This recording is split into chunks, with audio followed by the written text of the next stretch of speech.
ये मोहम्मद सलीम सलीम। ये देखो, हाँ, पेट काम करने के लिए ये देखें वर्जिश लगा रहे मोहम्मद सलीम, होटल वाले।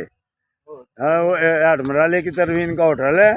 तो ये देखें जी, मोहम्मद सलीम जिंदाबाद। ये मोहम्मद सलीम और ये खान कैंटीन वाला जिंदाबाद। ये दोनों सेट होने के लिए देखो जी, मज़ीद तंदुरुस्त होने के लिए, पहले भी तंदुरुस्त हैं दोनों, लेकिन मज़ीद स्मार्ट होने के लिए ये दोनों वर्जिश लगा रहे हैं। जिंदाबाद। राम राम से राम राम से राम राम। जिंदाबाद जिंदाबाद।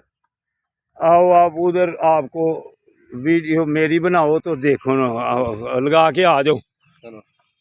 ये अब भाई ये पूछा मेरी वीडियो बनाने लगे हैं, मोहम्मद सलीम साहब मेरी वीडियो बनाने लगे हैं। लो जी, उधर उधर हो जाओ, उधर।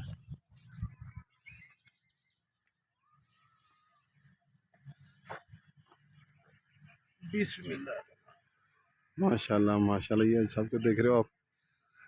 76 साल में ये इतनी मेहनत करें, ये यंग लड़के भी नहीं कर सकते। बस इनका फिटनेस कर रहा है। अल्लाह अल्लाह अल्लाह।